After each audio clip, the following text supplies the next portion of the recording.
Vous n'avez pas vu mon mari, Zachée? Ah ben bien sûr, il est toujours absent quand on a besoin de lui. Vous n'auriez pas vu par hasard? C'est que je le cherche parce que j'ai besoin de lui et immédiatement. Shalom Nathanaël, est-ce que tu sais où est Zachée? Dis-moi vite où il est, s'il te plaît. Eh bien, c'est que Julius, le chef des collecteurs d'impôts, est à la maison et il attend pour voir les comptes et vérifier l'argent des impôts. Mais non, tu sais, ça ne peut pas attendre. Oui, il est venu de Jérusalem tout exprès, et il n'a pas beaucoup de temps. Tu l'as vu? Où ça? Sur la Grand Place? Près des fontaines? Dans un arbre? Qu'est-ce qu'il fait dans un arbre? Il t'a dit quoi au juste? Qu'il voulait voir Jésus de Nazareth. Alors comme il est petit, il a décidé de monter dans un arbre comme ça, pour mieux voir. Ah ben bien sûr, sans être vu. C'est tout ce qu'il m'a dit de te transmettre, si par hasard il te venait à l'idée de le chercher. Il ne t'a rien dit d'autre? Puisque je te dis, cousine, que je viens de le voir sur la place des Fontaines près de la synagogue, il y a à peine une heure. Oh, c'est pas possible. Quoi encore? Qu'est-ce que je devrais savoir que j'ignore? La place est bondée de monde et le centre de Jéricho est bloqué, tu sais, tu vas pas pouvoir y aller facilement. C'est pas grave, je vais le chercher quand même. Ne t'inquiète pas, je me débrouillerai. Tu n'as qu'à t'installer avec Julius et bavarder avec lui. Je reviens tout de suite. Oui, avec Zachée. Oh, mais qu'est-ce que j'ai fait au bon Dieu pour avoir un mari pareil? Bien sûr, il n'est jamais là quand on a besoin de lui. Et je vais lui dire quoi, moi, à Julius, quand je vais revenir avec mon mari? Que Zachée grimpe aux arbres pour être là, pour voir, sans qu'on l'aperçoive? C'est stupide, ridicule.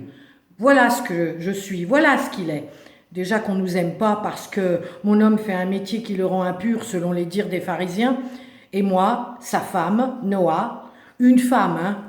On va encore me dire que ma place n'est pas là, que je dois rester chez moi, tranquille, qu'on n'a pas besoin de moi et que je n'ai qu'à m'occuper de mes affaires, de mes enfants et de ma cuisine. Ah, vous savez, la petite ville de Jéricho, on n'a que des ragots, hein, et tous ceux qui n'ont pas le profil, qui ne sont pas comme les autres, tous ceux qui sont considérés comme impurs, exclus, qui sont malades, ou qui sont plus âgés, ou qui n'ont pas épousé la bonne personne, eh ben voilà, on nous demande d'être au calme chez nous et de rester tranquille et surtout de participer le moins possible à la vie quotidienne et de nous taire. Je vous jure que si je trouve Zachée, il va m'entendre. C'est comme ça que tout a commencé. Il fait très chaud aujourd'hui, et nous sommes en juin. C'est la 9e heure du jour. Toute la ville est en émoi. Julius attend à la maison avec Nathanaël. Je sors à la hâte, et il ne me faut pas longtemps pour arriver sur la place des Fontaines, car elle jouxte notre maison. Je tente de me frayer un chemin jusqu'à la synagogue, mais j'y arrive avec beaucoup de difficultés.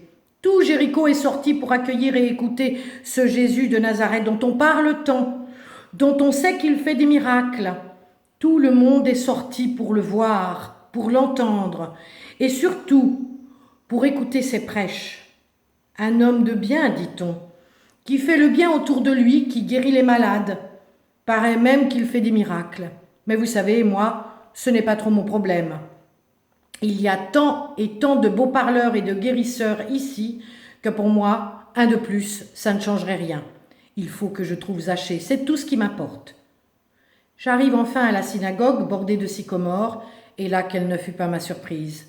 L'homme de Nazareth a les yeux fixés en direction d'un sycomore, et je l'entends dire, haut et fort, « Zachée, descends de cet arbre, je t'ai vu, parce que j'aimerais te rencontrer et te parler. » Tous tournent les regards vers le sycomore. Étonné, surpris, je m'approche doucement en me faufilant tout en essayant de ne pas être reconnue.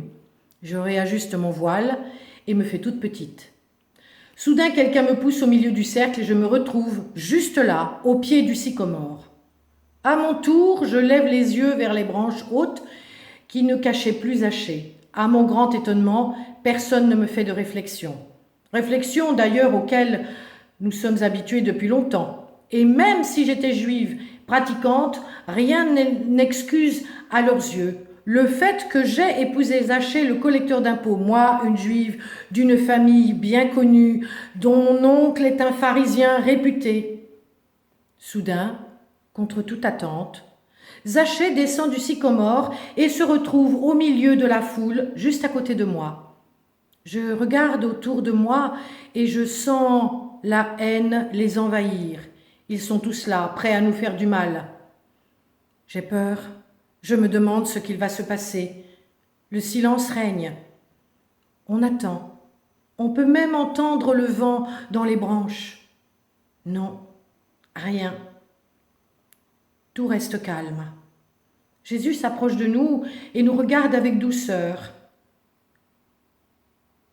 Zachée s'avance de quelques pas vers Jésus et reprend la parole et dit « Seigneur, Seigneur, je voulais te voir moi aussi. Je me suis caché parce que l'on ne m'aime pas. On me considère comme impur. Et oui, je suis collecteur d'impôts. Et sois sûr que je donne aux pauvres la moitié de mes biens. Et si j'ai extorqué quoi que ce soit à quelqu'un, je lui rends le quadruple. » Jésus nous regarde attentivement, puis scrute chacun et chacune de ceux qui nous entourent, tour à tour.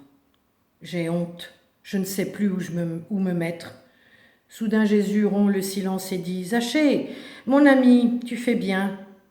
Ce soir, puisqu'il en est ainsi, je dînerai chez toi avec les miens. » Puis en regardant la foule et le clan des scribes, des pharisiens et les hommes de lettres et de loi, il ajoute « Celui-ci aussi et les siens sont tout comme vous des enfants d'Abraham, ni meilleurs ni pires que vous tous. Ce soir, je dînerai chez lui. » Le silence retombe sur la foule, un silence lourd de non-dits.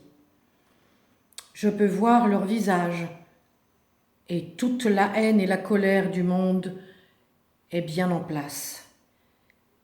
Et si je ne l'avais pas pris en main, ou par la main, et entraîné à vive allure vers chez nous, Zachée sur les talons, je crois qu'ils en seraient venus aux mains.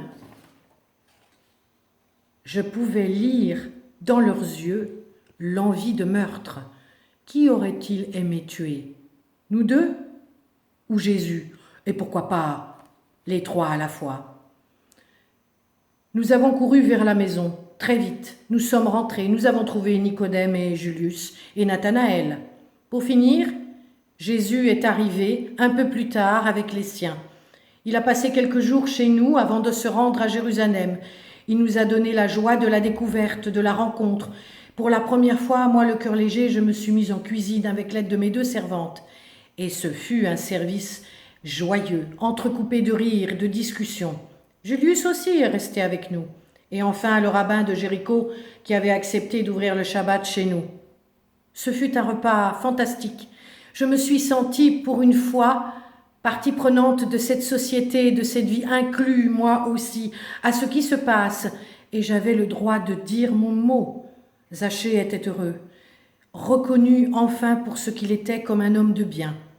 Ah, ils avaient de quoi s'attendre. Il ne l'aura jamais accepté, mais après tout, l'essentiel est là.